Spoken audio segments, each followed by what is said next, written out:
रात की खामोशी में लूफी की मधुम धन बहती है। हर सुर में तेरी याद की सर्द ही सर्दी रहती है। वीरान कमरे के कोने में अब तस्वीर थर थर आती है। तेरी कमी की आग मेरे अंदर रोज सल्फ जाती है।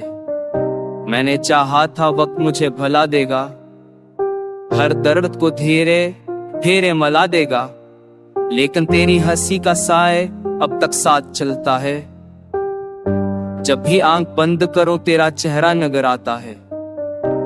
दिन के शोर में खुद को छुपा लेता हूँ, मुस्कुराहट और के सबको दिखा देता हूँ, पर रात के सनहनाचे सच सना देते हैं।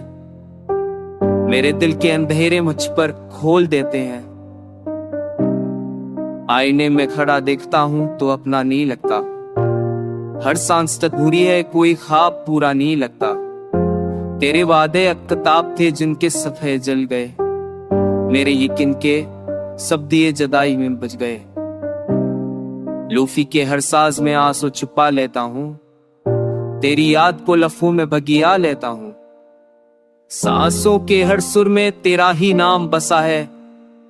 मेरे टूटे दिल की हर धड़कन में तेरा मकाम बसा है। मैं मान गया हूँ मोहब्बत सिर्फ पाने का नाम नहीं, कभी किसी के बच्चर जाने से बड़ा भी इश्क कहीं कहीं। जो चला जाए इसके लिए दुआ करना सीखा है, और अपने हौसले की तन्हाई को गाना बनाना सीखा है। तो जहां भी हो बस खुश रहना सीख ले, मेरे नाम के दिखों से खुद को बचाना सीख ले। मैं इस लूफी कीले में जता रहूंगा हर दिन, तेरी जुदाई को गैतों में सहता रहूंगा हर दिन।